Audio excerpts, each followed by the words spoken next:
আশা করছি সবাই ভালো ও সুস্থ আছো। তো আজকের এই ভিডিওতে ক্লাস 11-এর নতুন একটি টপিক নিয়ে কথা বলতে চাই। তোমরা জানোই পরিপাকতন্ত্র বা পৌষ্টিকতন্ত্রের অংশগুলিকে প্রধানত দুই ভাগে ভাগ করা যায়, পৌষ্টিক নালী এবং পৌষ্টিক গ্রন্থি। আগের ভিডিওতে আমরা পৌষ্টিক নালীর সমস্ত রকমের আলোচনা শেষ করে দিয়েছি। যারা তোমরা ভিডিওটি দেখোনি অবশ্যই ডেসক্রিপশন বক্সের লিঙ্ক থেকে ভিডিওটি দেখে নিতে পারো। আজকে আমরা কথা বলবো তার পরের অংশ অর্থাৎ পৌষ্টিক গ্রন্থি নিয়ে। তো চলো কথা না বাড়িয়ে আজকের আলোচনাটি শুরু করা যাক। তোমরা এখানে দেখতেই পাচ্ছ পৌষ্টিকতন্ত্র বা পরিপাকতন্ত্র অংশগুলিকে দুই ভাগে ভাগ করা যায়, পৌষ্টিক নালী বা পরিপাক নালী এবং অন্যদিকে পৌষ্টিক গ্রন্থি। এটা নিয়ে আলোচনা শেষ করে দিয়েছি। আজকে আমরা কথা বলবো পৌষ্টিক গ্রন্থি বা ডাইজেস্টিভ গ্ল্যান্ড বা পরিপাক গ্রন্থি নিয়ে। ওকে, এবার দেখো এই যে পৌষ্টিক গ্রন্থিগুলো, যেই গ্রন্থিগুলো আমাদের দেহের মধ্যে আছে সেগুলো এই প্রকারের। প্রথমে রয়েছে লালা গ্রন্থি, তারপরে যকৃৎ, তারপরে অগ্নাশয়, পাক গ্রন্থি এবং আন্ত্রিক গ্রন্থি। এগুলোর অবস্থান এবং তারপরে এগুলোর কাজ নিয়ে ডিটেল কথা বলার চেষ্টা করব। দেখো প্রথমেই রয়েছে হচ্ছে লালা গ্রন্থি। নাম্বার 1 লালা গ্রন্থি। দেখো লালা গ্রন্থি এমন এক ধরনের গ্রন্থি, এগুলো হচ্ছে বহিঃক্ষরা গ্রন্থি। বহিঃক্ষরা গ্রন্থি তো অবশ্যই মনে রাখতে হবে। এবার কথা হলো এই যে লালা গ্রন্থিগুলো, এই লালা গ্রন্থিগুলো কিন্তু আমাদের মুখের মধ্যেই রয়েছে, যেগুলো লালা ক্ষরণ করার মাধ্যমে আমাদের যে খাদ্যবস্তু সেই খাদ্যবস্তুর দলা বা বোলাস করে দেয়। বোলাস, খাদ্যের দলাকেই বোলাস বলা হয়, ঠিক আছে। তারপরে হচ্ছে খাদ্যবস্তু খুব সহজে আমাদের গ্রাসনালী দিয়ে নামতে পারে, তাই না? আমরা অনেক মুড়ি খাই, মুড়ি খাওয়ার ফলে এই মুড়িগুলো ভিজে কি করে, কিভাবে ভিজে? এই লালা গ্রন্থি লালা ক্ষরণ করে, ঠিক আছে। তো এই লালা গ্রন্থির টোটাল সংখ্যা হচ্ছে 3 জোড়া। কতগুলো লালা গ্রন্থি আছে? 3 জোড়া লালা গ্রন্থি আছে। 3 জোড়া মানে কয়টি? 3 জোড়া মানে 6টি। তাহলে এইভাবে মনে রাখতে পারো 6টি বা 3 জোড়া। আমরা এই কথাটা ব্যবহার করি কেন 3 জোড়া? এই কথাটা আমরা বেশি ব্যবহার করি কারণ হচ্ছে প্রত্যেক জোড়া হচ্ছে আলাদা আলাদা নামে অন্তর্ভুক্ত। যেরকম দেখো প্রথম যে এক জোড়া, সেই এক জোড়া হচ্ছে প্যারোটিড গ্রন্থি। প্যারোটিড গ্রন্থি, ঠিক আছে। প্রথমে প্যারোটিড গ্রন্থি নিয়েই কথা বলি। আমাদের যে একজোড়া প্যারোটিড গ্রন্থি, সেই একজোড়া প্যারোটিড গ্রন্থি আমাদের কানের ঠিক দুই পাশে অবস্থিত, ঠিক আছে। এবং সবচেয়ে বড় লালা গ্রন্থি হচ্ছে এই প্যারোটিড গ্রন্থি, সবচেয়ে বড়। অবশ্যই মনে রাখতে হবে আমাদের লালা গ্রন্থির মধ্যে সবচেয়ে বড় লালা গ্রন্থি কোনগুলো? প্যারোটিড গ্রন্থি। এটা এ নাম্বার দিয়ে লিখলাম, ঠিক আছে, প্যারোটিড গ্রন্থি। বি নাম্বার দেখো, বি নাম্বার হচ্ছে তোমাদের সাবম্যান্ডিবুলার। ম্যান্ডিবুলার গ্রন্থি, ঠিক আছে। এবং তারপরে হচ্ছে মনে রাখতে হবে সাব লিঙ্গুয়াল গ্রন্থি। তো এই যে 3 জোড়া, এগুলো এক জোড়া, এগুলো এক জোড়া, এগুলো এক জোড়া, এই হলো 3 জোড়া আমাদের লালা গ্রন্থি। এগুলোর অবস্থান তোমাদের বলেই দিলাম, প্যারোটিড গ্রন্থি আমাদের দুই পাশে অবস্থিত। এবং তারপরে সাবম্যান্ডিবুলার যে গ্রন্থি, এই গ্রন্থিটা হচ্ছে আমাদের চোয়াল। আমাদের চোয়ালের নিম্ন যে চোয়াল, তারপরে হচ্ছে জিহ্বা অর্থাৎ জিভ, আমাদের জিভের ঠিক নিচের দিকে আমাদের এই সাবম্যান্ডিবুলার গ্রন্থি এক জোড়া রয়েছে। এবং হচ্ছে সাবলিঙ্গুয়াল গ্রন্থি হচ্ছে আমাদের যে সামনের দিকের অংশ, অর্থাৎ আমাদের চলে সামনের দিকের যে অংশ, তার যে মিউকাস পর্দা, সেই মিউকাস পর্দার নিচে হচ্ছে সাবলিঙ্গুয়াল গ্রন্থি অবস্থিত। প্রতিটার সংখ্যা হচ্ছে 2 2 করে। তাহলে 2 2 করেই হলে আমাদের কিন্তু 6 হয়ে যায় বা 3 জোড়া হয়ে যায়। এবার কথা হলো, তোমরা জেনেছো যে বহিঃক্ষরা গ্রন্থির একটা করে ডাক্ট থাকে, অর্থাৎ একটা করে নালী থাকে, যেই নালীগুলো দিয়ে এরা কিন্তু উৎসেচক ক্ষরণ করে এবং যেই উৎসেচক আমাদের খাদ্যবস্তুর সঙ্গে মানে মিশে যায়। তো দেখো প্যারোটিড গ্রন্থির যে নালী দ্বারা আমাদের মুখে, এখান থেকে প্যারোটিড গ্রন্থি যেই নালী দ্বারা আমাদের মুখে উৎসেচকগুলো এসে পৌঁছায়, সেই নালীটার নাম হচ্ছে স্টেনসেন নালী। কি নাম? স্টেনসেন নালী। এই নালী দ্বারা আমাদের মুখের মধ্যে উৎসেচকগুলি কিভাবে উন্মুক্ত হয়। তারপরে দেখো সাবম্যান্ডিবুলার, এটা হচ্ছে যেই নালী দ্বারা আমাদের মুখের মধ্যে আসে উৎসেচকগুলো, সেটার নাম হচ্ছে হোয়ার্টন। ওকে, এবং তারপরের যেটা হচ্ছে সাবলিঙ্গুয়াল গ্রন্থি, অর্থাৎ যেই গ্রন্থিটা কোথায় অবস্থিত, যেই গ্রন্থিটা হচ্ছে আমাদের মিউকাস পর্দার নিচে অবস্থিত, সেটা হচ্ছে রিভিনাস নালী দ্বারা। রিভিনাস নালী দ্বারা আমাদের মুখে উন্মুক্ত হয়। তাহলে দেখতেই পেলে যে এই যে গ্রন্থিগুলো, এই গ্রন্থিগুলো কিন্তু একটা নালী দ্বারা আমাদের মুখের মধ্যে উৎসেচকগুলোকে এনে পৌঁছায়, তারপরে সেই উৎসেচক দ্বারা আমাদের খাদ্যবস্তু পাচিত হয়। তাহলে বোঝা গেল খাদ্য পাচনের ক্ষেত্রে এই গ্রন্থিগুলোর গুরুত্বপূর্ণ ভূমিকা আছে। এই গ্রন্থিগুলো মোটামুটি আমাদের এই জায়গাটাতেই অবস্থিত। এবার চলে আসো টোটাল যদি আমরা লালা গ্রন্থির আমাদের কাজ বলতে চাই তাহলে কি বলবো। তো অবশ্যই আমাদের বলতে হবে এই লালা গ্রন্থির যে প্রথম কাজ হচ্ছে সেটা হচ্ছে মিউকাস ক্ষরণ করা বা অ্যাকচুয়ালি লালা ক্ষরণ করা, লালা ক্ষরণ করা, ঠিক আছে। এবং এই লালা ক্ষরণ করার মাধ্যমে এই লালাতে থাকে লাইসোজাইম উৎসেচক, লাইসোজাইম উৎসেচক, যেটা কি করে আমাদের যে বিভিন্ন জীবাণু সেই জীবাণুকে নষ্ট করে। এটা হচ্ছে 1 নাম্বার। 2 নাম্বার দেখো, বিশেষ করে এই যে লালা গ্রন্থিগুলো যেগুলো হচ্ছে লালা ক্ষরণ করে সেখানে একটা উৎসেচক থাকে যেটার নাম হচ্ছে টায়ালিন। তো লালার মধ্যে টায়ালিন উৎসেচক থাকে যেটা কি করে আমাদের সেদ্ধ, মনে রাখতে হবে, সেদ্ধ শ্বেতসার হজম করতে সাহায্য করে বা পাচনে সাহায্য করে, ঠিক আছে, পাচনে সাহায্য করে। বোঝা গেছে? তাহলে টায়ালিন উৎসেচক বা অ্যামাইলেজ তোমরা মনে রাখতে পারো। এটাকে স্যালাইভারি অ্যামাইলেজ বলা হয়, স্যালাইভারি অ্যামাইলেজ মনে রাখবে, স্যালাইভারি অ্যামাইলেজ। তাহলে স্যালাইভারি অ্যামাইলেজ কোথা থেকে খরিত হয়? লালা গ্রন্থি থেকে খরিত হয়। সেটাই হচ্ছে টায়ালিন নামে পরিচিত, যেটা হচ্ছে আমাদের সেদ্ধ শ্বেতসার পাচন করতে সাহায্য করে। তো আশা করছি তোমরা এই যে 3 জোড়া লালা গ্রন্থি, এই 3 জোড়া লালা গ্রন্থির অবস্থান এবং কোন নালী দ্বারা তারা হচ্ছে মুখের মধ্যে উৎসেচককে উন্মুক্ত করে এবং তাদের কাজগুলো খুব ভালো মতো বুঝতে পেরেছো। তাহলে লালা গ্রন্থি হয়ে গেল। লালা গ্রন্থির পর এবার আমরা যেটা নিয়ে আলোচনা করব সেটা হচ্ছে আমাদের যকৃৎ। আমি এখানে 2 নাম্বার হচ্ছে আমাদের যকৃৎ নিয়ে এবার কথা বলবো। যকৃৎকে আমরা কি বলি? লিভার নামে বেশি জানি, তাই তো। এই যে লিভার, এই লিভার হচ্ছে আমাদের সবচেয়ে বড় পৌষ্টিক গ্রন্থি, এর ওজন 1.5 কেজি, ঠিক আছে। এবার যদি আমি একটু এই যে যকৃৎ বা লিভারের একটু গঠনটা বলি তাহলে তোমরা এখানে দেখতেই পাচ্ছ, এই হচ্ছে আমাদের যকৃৎ বা এটা হচ্ছে আমাদের লিভার, তাই তো, এটা হচ্ছে আমাদের লিভার। এবার এই যে লিভার, এই লিভারের প্রধান 2টি খণ্ড, এই দিকেরটা আমি যদি এদিকে দাঁড়াই তাহলে এটা হচ্ছে ডান খণ্ড এবং এই দিকেরটা হচ্ছে বাম খণ্ড। তাহলে একটা হচ্ছে ডান খণ্ড ও বাম খণ্ডে বিভক্ত, খণ্ডে বিভক্ত, 2টো খণ্ড।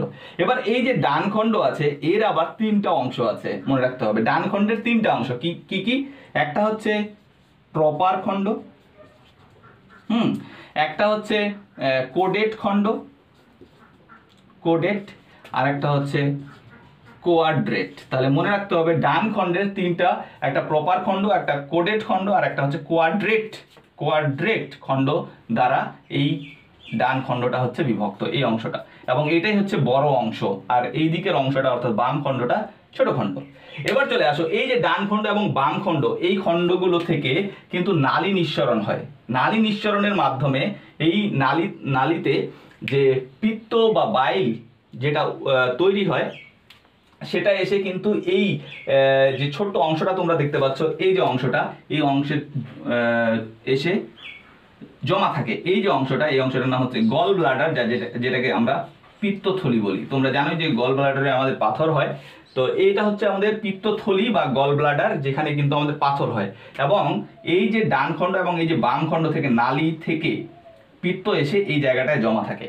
এবং এই চিত্রটাকে আমি এখানে কিন্তু বড় করে এঁকেছি, এটাকে খুব ভালোভাবে বোঝার দরকার রয়েছে, তার জন্য এটাকে বড় করে এঁকেছি। তোমরা দেখতেই পাচ্ছ এই যে ডান খণ্ড থেকে এই নালীটা এবং এটা বাম খণ্ড থেকে এই নালীটা মুক্ত হয়েছে। এই যে নালীগুলো, এটা তাহলে কি বলবো? ডান যকৃৎ নালী বলবো, ঠিক আছে। এটাকে কি বলবো? এটাকে বাম যকৃৎ নালী বলবো, বাম যকৃৎ নালী, ঠিক আছে। তাহলে ডান যকৃৎ নালী এবং বাম যকৃৎ নালী এই দুটো এসে একটা নালীতে পরিণত হয়েছে। এই যে নালীটা, এটা কি বলবো? সাধারণ যকৃৎ নালী। এটাকে কি বলবো? সাধারণ যকৃৎ নালী, ওকে। এবার এই সাধারণ যকৃৎ নালী এসে তোমরা দেখতে পাচ্ছ নিচের দিকে আসছে, আর এই যে অংশটা এটার নাম হচ্ছে আমাদের পিত্তথলি বা এটা হচ্ছে গল ব্লাডার, তাই তো, পিত্তথলি। এই পিত্তথলি থেকে এই যে নালীটা, এটাকে বলা হয় সিস্টিক নালী। এটাকে কি বলা হয়? সিস্টিক, ঠিক আছে। এবার এই সিস্টিক নালী থেকে এই দিকে এসে আমাদের সাধারণ যকৃৎ নালীর সঙ্গে যুক্ত হয়েছে, তখন এটাকে সাধারণ বাইল ডাক্ট বলা হয়। সাধারণ বাইল ডাক্ট মনে রাখতে হবে, সাধারণ বাইল ডাক্ট। এখানে কিন্তু এলোমেলো হয়ে যাচ্ছে লেখাগুলো, তো একটু মনে রাখবে, সাধারণ বাইল ডাক্ট। এবং তারপরে এটা ধীরে ধীরে নিচের দিকে আসার পর এই যে অংশটা, এটা কিন্তু আমাদের প্যানক্রিয়াস অর্থাৎ হচ্ছে আমাদের অগ্নাশয়। এই অগ্নাশয়ের একটা নালী, যেই নালীটা হচ্ছে প্যানক্রিয়েটিক নালী বা উইলারসান নালী, এই নালী এসে আমাদের এই যে অংশটা এটা হচ্ছে আমাদের ডিওডেনাম, এই জায়গাটায় যুক্ত হয়েছে। এই জায়গাটার এই যে অংশটা এটার নাম হচ্ছে হেপাটো প্যানক্রিয়েটিক অ্যাম্পুলা, মনে রাখতে হবে হেপাটো প্যানক্রিয়েটিক অ্যাম্পুলা। সেই জায়গায় হচ্ছে এসে পরে এই নালীটা যুক্ত হয়েছে ডিওডেনামে এসে। তাহলে বোঝা গেল যে হচ্ছে আমাদের ডান এবং বাম দুটো খণ্ড থেকে দুটো নালী উৎপন্ন হয়ে সাধারণ যকৃৎ নালী, এবং সাধারণ যকৃৎ নালী অবশ্যই সিস্টিক নালীর সঙ্গে যুক্ত হয়ে বাইল ডাক্ট, সাধারণ বাইল ডাক্ট তৈরি করেছে, এবং তারপরে সেটা হচ্ছে আবার আমাদের অগ্নাশয়ের নালীর সঙ্গে যুক্ত হয়ে হেপাটো প্যানক্রিয়েটিক। হেপাটো কথাটা এসেছে আমাদের যকৃৎ সংক্রান্ত, তার জন্য এটাকে হেপাটো বলা হয়েছে, এবং প্যানক্রিয়েটিক তোমরা বুঝতে পারছো প্যানক্রিয়াস থেকে এসেছে। তো হেপাটো এবং প্যানক্রিয়েটিক দুটো নালী এসে আমাদের ডিওডেনামে এসে যুক্ত হয়েছে। তাহলে এইভাবে হচ্ছে এই জায়গাটার যে নালীগুলো সেই নালীগুলো বর্ণনা। আশা করছি তোমরা বুঝতে পেরেছো। এবার চলে আসো একটু এখানে। তাহলে আমরা যকৃতের ওজনটা জানলাম, দুটো খণ্ডের মধ্যে ডান খণ্ড বড়, তার 3টা অংশ আমরা জানলাম। এবার চলে আসো আমরা তাহলে গল ব্লাডারে কি জমা থাকে। গল ব্লাডারে কিন্তু অর্থাৎ পিত্তথলিতে হচ্ছে কি জমা থাকে, পিত্ত জমা থাকে, পিত্ত বা যেটাকে আমরা কি বলি বাইল বলি। এই যে বাইল, এই বাইলের মধ্যে এক ধরনের লবণ থাকে, সেটাকে আমরা পিত্ত লবণ বলি। এই যে লবণ, পিত্ত লবণটা খুবই গুরুত্বপূর্ণ জিনিস, কারণ এই লবণটাই আমাদের ফ্যাট পাচনে সাহায্য করে। ফ্যাট পাচনে সাহায্য করে, মনে রাখতে হবে সাহায্য করে। যেটা কোথায় এসে মিশ্রিত হচ্ছে, যেটা এসে আমাদের ডিওডেনামে, অর্থাৎ এই যে ডিওডেনাম অর্থাৎ ক্ষুদ্রান্তের অংশের একটা পার্ট, ক্ষুদ্রান্তের একটা পার্ট ডিওডেনাম, সেখানে এসে যুক্ত হচ্ছে।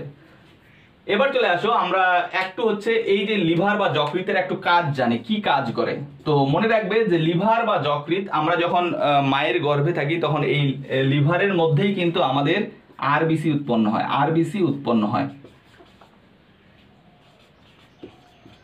আরবিসি কোথায় উৎপন্ন হয়? ভ্রূণ অবস্থায় আমাদের হচ্ছে লিভারে উৎপন্ন হয়, এবং যখন আমরা বড় হই তখন হচ্ছে এই আরবিসি কে আবার হচ্ছে যকৃৎ কি করে, ধ্বংস করে দেয়।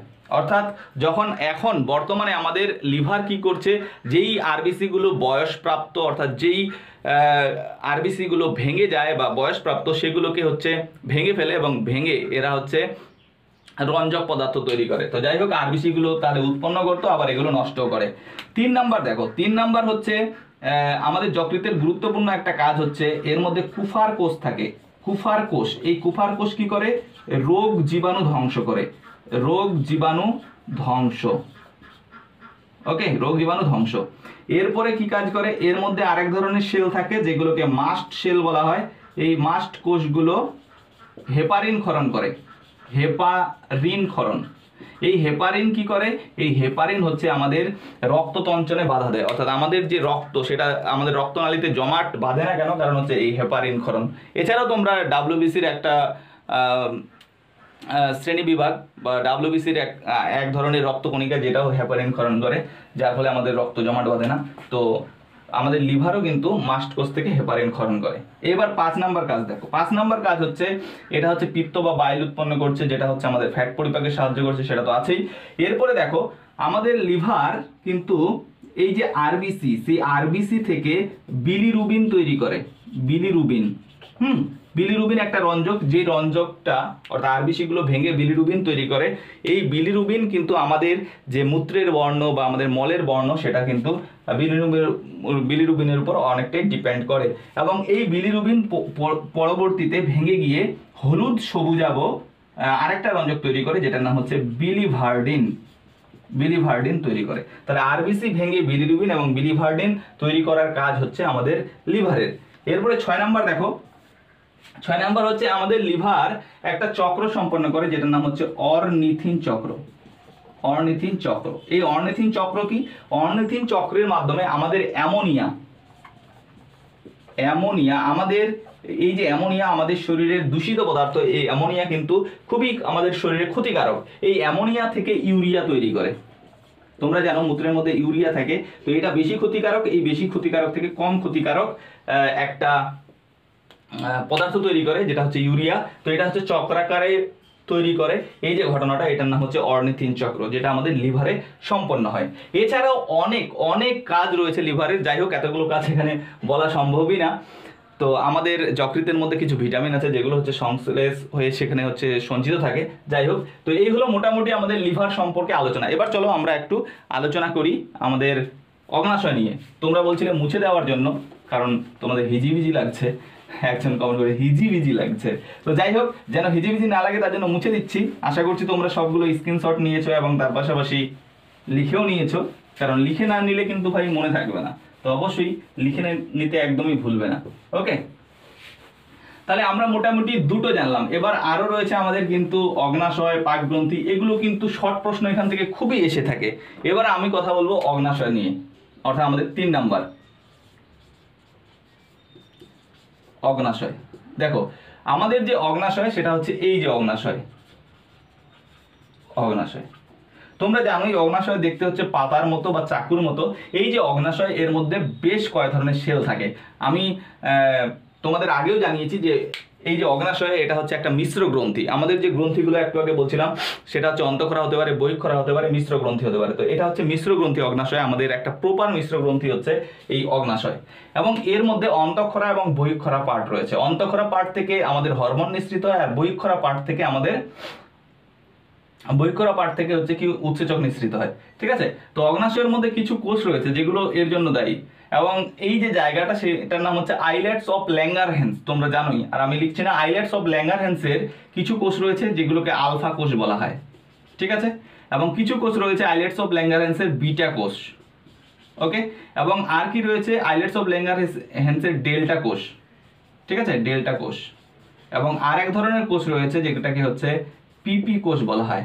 পিপি কোষের পুরো নাম কি? পিপি কোষের পুরো নাম হচ্ছে পি থেকে প্যানক্রিয়েটিক পলিপেপটাইড। কি বললাম? প্যানক্রিয়েটিক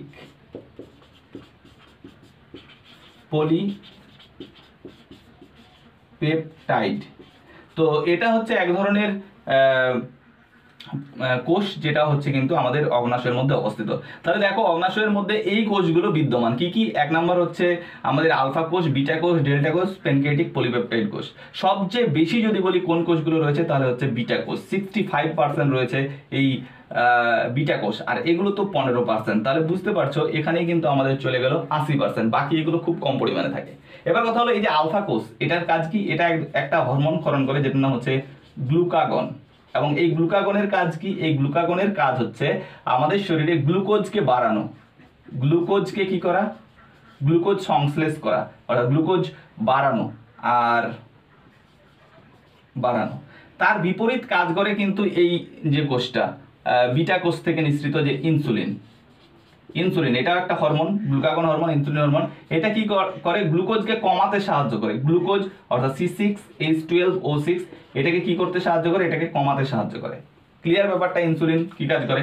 ডেল্টা কোষ, ডেল্টা কোষ হচ্ছে একটা হরমোন নিঃসরণ করে যেটার নাম হচ্ছে সোমাটোস্টেটিন। ঠিক আছে, এই যে সোমাটোস্টেটিন, এই যে হরমোনটা, এটা কিন্তু এই দুটোকেই, অর্থাৎ গ্লুকাগন এবং ইনসুলিনের যে উৎপন্ন হওয়ার, যদি বেশি উৎপন্ন হয় তাহলে সেটা হচ্ছে কমাতে সাহায্য করে সোমাটোস্টেটিন। প্যানক্রিয়েটিক পলিপেপটাইড এটা হচ্ছে অগ্নাশয়ের রস নিঃসরণ হতে সাহায্য করে। কি করে এটা? অগ্নাশয়ের রস নিঃসরণে সাহায্য করে। তো আশা করছি তোমরা বুঝতে পারলে যে এই যে 4 ধরনের কোষ, এই 4 ধরনের কোষের কাজগুলো। এবং অগ্নাশয় রসের মধ্যে তোমরা জানো যে প্রোটিন ভঙ্গকারী কিছু এখানে উৎসেচক থেকে থাকে, যেরকম ট্রিপসিন, প্যানক্রিয়েটিক পলিপেপটাইড কোষ থেকে, যেগুলো হচ্ছে অগ্নাশয় রস নিঃসৃত হয়। তাহলে অগ্নাশয় নিয়ে আমাদের আলোচনা মোটামুটি শেষ। আমরা কাজটাও এর মধ্যে আলোচনা করে দিয়েছি। এরপরে আমরা আলোচনা করব হচ্ছে পাক গ্রন্থি নিয়ে। তো পাক গ্রন্থি নিয়ে এখানেই আলোচনা করছি। পাক গ্রন্থি,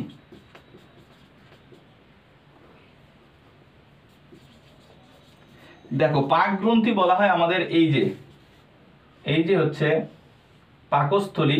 এই পাকস্থলী মধ্যে বা স্টোমাকের মধ্যে, এই স্টোমাকের মধ্যে কিছু গ্রন্থি রয়েছে যেগুলোকে পাক গ্রন্থি বলা হয়। এবার দেখো এই যে পাক গ্রন্থি, এই পাক গ্রন্থির মধ্যে বেশ কিছু কোষ রয়েছে যেই কোষগুলো কিন্তু এই ধরনের কাজ করে। প্রথম যে কোষ সেটা হচ্ছে মিউকাস কোষ, মনে রাখবে। কি বললাম? মিউকাস কোষ। 2 নাম্বার যে কোষ সেটা হচ্ছে আমাদের চিপ কোষ। ঠিক আছে। এবং 3 নাম্বার যে কোষ সেটা হচ্ছে এসিএল নিঃসরণকারী কোষ, যেই কোষগুলোকে আমরা কি বলি, প্যারাইটাল কোষ। প্যারাইটাল কোষ বা যেই কোষগুলোকে আমরা অক্সেন্টিক কোষ বলি, অক্সেন্টিক কোষ বলি।